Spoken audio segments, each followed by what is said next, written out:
좋은 날입니다. 4월 4일 GT 묵상에 함께 하신 여러분 환영하고 축복합니다.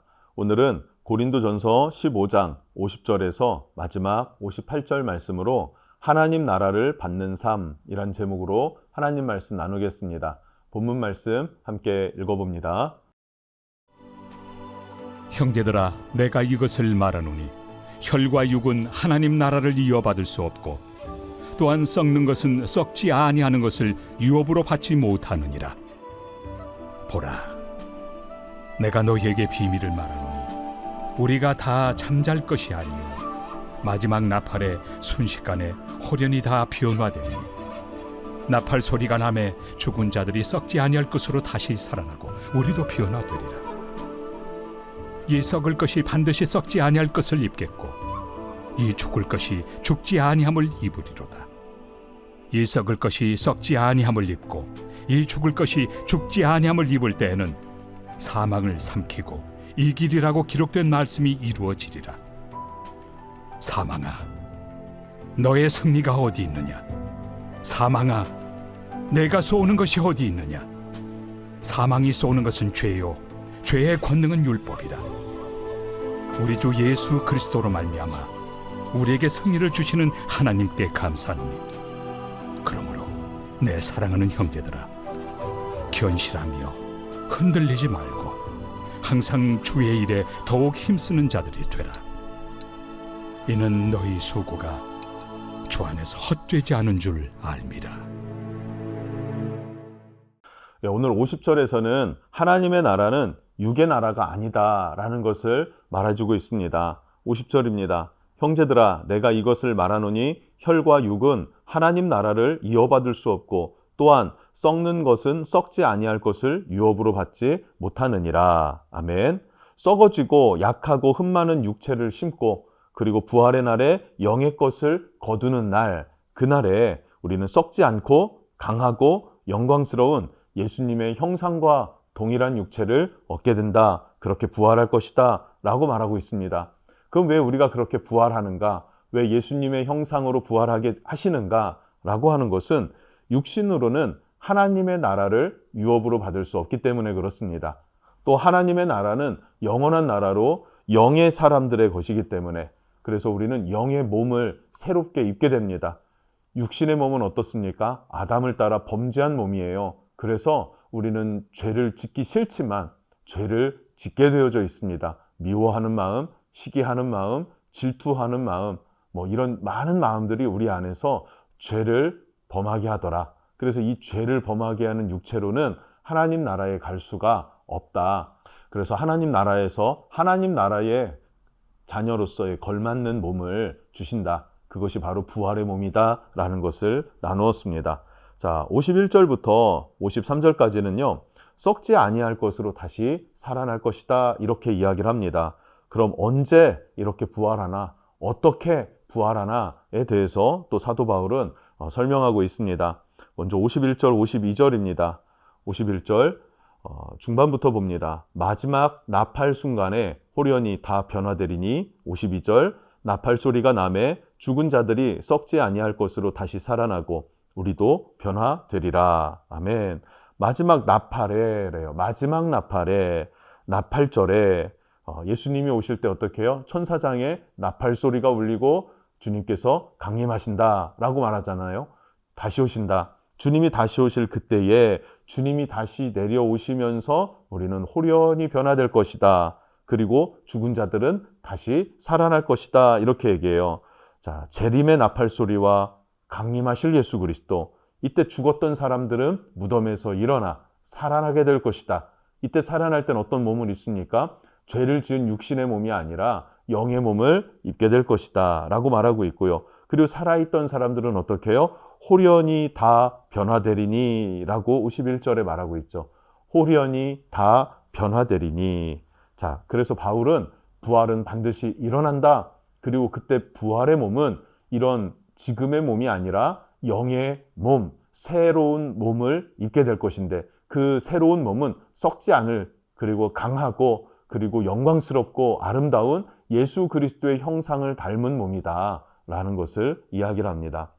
자, 이어서 54절부터 56절 말씀을 보면 재림하실 예수 그리스도, 다시 오실 예수님 앞에서 사망은 완전히 패배한다라는 것을 선언하고 있습니다. 사망은 완전히 패배한다. 자, 54절에서는요. 부활의 날에 우리의 몸이 썩지 않고 죽지 않고 그런 부활의 몸을 입게 될 것이다 라고 기록된 말씀이 성취될 것이다 라고 이야기를 합니다. 이 반드시 성취될 것이다. 바울은 확신에 차서 이야기를 하는 거예요. 자, 그래서 55절은 뭐라고 합니까? 55절. 사망아, 너희의 승리가 어디 있느냐? 사망아, 내가 쏘는 것이 어디 있느냐? 사망이 무엇입니까? 죽음이고, 인생에서 가장 두려운 근본적인 문제는 죽음의 문제, 사망의 문제이지 않겠습니까? 그래서 죽음의 두려움아, 어디 있냐라는 거예요. 무슨 말일까요? 찾아봐도 죽음의 두려움이 없어졌다라는 거예요. 사라졌다는 말입니다.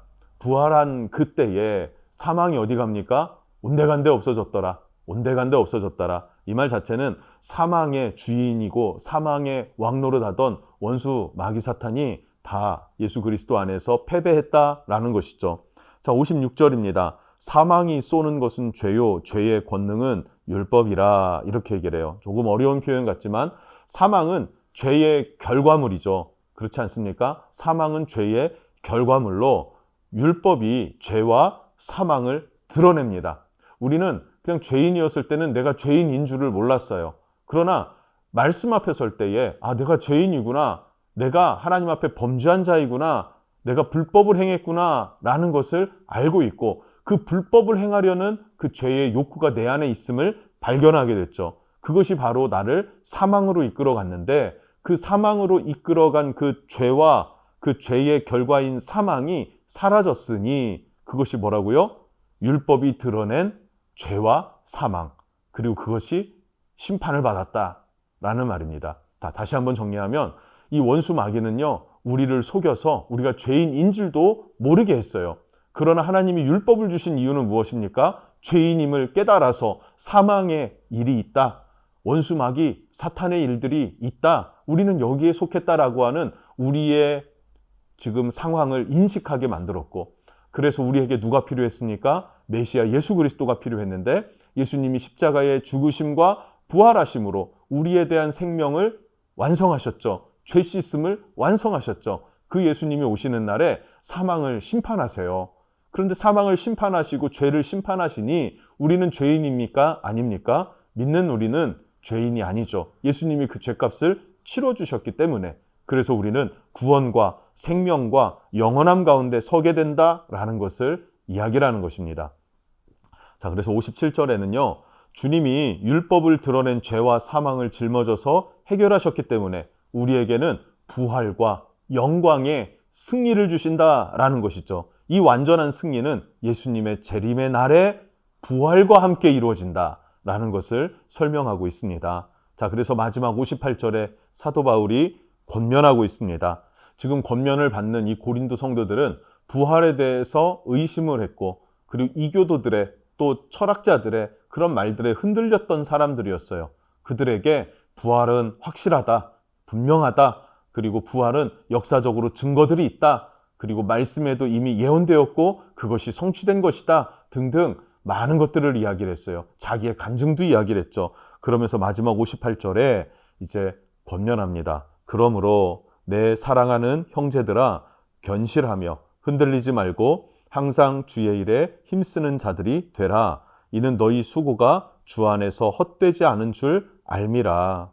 예수 믿는 게 얼마나 힘들고 어려운 상황이었는지 모르겠습니다. 그런데 그 수고가 결코 헛되지 않다. 왜 헛되지 않습니까? 육신을 심고 썩어질 것을 심고 영원한 것을 얻는 것이기 때문에 약한 것, 죄된 것을 심고 예수 그리스도의 형상과 같이 아름다운 몸을 입게 될 것이기 때문에 라는 것이죠. 많은 사람들이 새 몸을 얻는다라고 하면은 자기의 몸에 어떤 컴플렉스가 있으면 이제 그런 것들이 해결된 상태일 것이다라고 생각합니다. 뭐 그럴 수 있겠죠. 그러나 더 본질적으로는요, 예수님의 형상을 온전하게 있는 내가 된다 하는 것이죠. 여러분, 부활을 소망하십시오. 그리고 견실하여서 흔들리지 않는 그 믿음이 있기를 주님의 이름으로 축복합니다. 기도하겠습니다. 주님, 주님께서는 우리를 부활에 참여하게 하십니다. 왜냐하면 하나님의 나라는 땅에 속한 자들이 가질 수 없기 때문에 하나님의 나라는 영원한 나라로 영의 사람들이 취하는 곳, 영의 사람들이 누리는 곳이기 때문에 그래서 우리를 영의 몸으로 새롭게 하시고 그 나라를 유업으로 이어주십니다. 언제 이 일이 일어납니까? 우리 주님이 다시 오실 날 일어날 것이고 우리는 어떻게 부활하게 됩니까? 죽어있는 자는 영의 몸으로 부활할 것이고 새롭게 일어날 것이고 그리고 살아서 주님을 맞이하는 자들은 홀연히 변화된다고 말씀하고 있습니다. 그리고 그때에는 사망은 완전히 심판을 받고 그리고 절망과 낙심과 좌절도 두려움도 없어진 그 땅에서 그 나라에서 하나님과 함께 영원히 통치하고 다스리는 은혜를 우리에게 허락하신다고 약속하셨습니다. 그래서 우리가 견실하고 흔들리지 않고 주의 일에 항상 힘쓰는 자들 될 수 있도록 인도하시고 축복해 주시옵소서. 예수님의 이름으로 기도합니다. 아멘.